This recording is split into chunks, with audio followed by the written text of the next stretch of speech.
من الشیطان الرجیم بسم الله الرحمن الرحیم.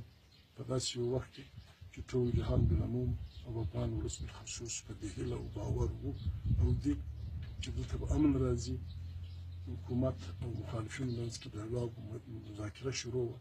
د چهارشنبې په ورځ 19 تاریخ د قهرمان جبار په کور کې چاودنه، د هغې په نتیجه کې د شهادت، او بیا یو ورځ پس د ناټو د میټینګ پس په یو ډېر اهم میټینګ کې د خپلو خلکو له لاسه په دغه باندې برید، د هغې په نتیجه کې جنرال عبدالحزیق انټلیجنس چیف د کندهار او ویسیا ګورنر زخمي شو، 2 شهیدان شول، امریکایانو پکې زخمیان شول. دا ډېره بده دردونکې پېښه ده. پښتونخوا ملي پارټي د پښتونخوا ملي پارټي ټوله رهبري او کارکنان په دې غمیزه کې د پښتون افغان ولس سره اوږه په اوږه ځان بولي. خدای پاک دې د دې شهیدانو کورنیو ته د زړه صبر ورکړي. البته دا پکار ده چې موږ ټول پوښتنه وکړو د محترم اشرف غني د حکومت څخه او د هغو مخالفینو څخه چې واقعي امن غواړي چې دوی د خپلو لیکو کې داسې خلک ولټوي.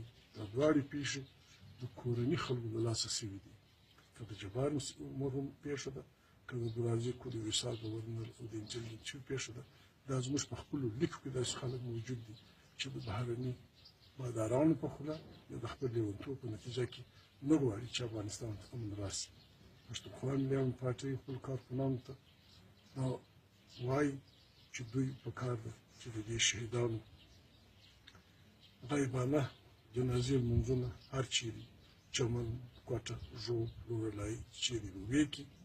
او ښه خبره دا ده چې د پاکستان فوجیانو او د پاکستان وزیر اعظم هم دا پېښه غندلې ده. باید دا پېښه پر موږ اسانه کړي. په فارسي کې وایي به پیش، موږ باید په وړاندې ځو. افغانستان استقلال مقدم و مقدس دی او پر ټولو همسایګانو باندې دا فرض ده چې د افغانستان د استقلال ضمانت وکړي او خارجي دنیا کومک وکړي چې دا 40 کلنه غمیزه پېښه په امن سر ته ورسېږي. موږ ستاسو په دې باندې شریکان، الله دې پر دې ولاړ کړي.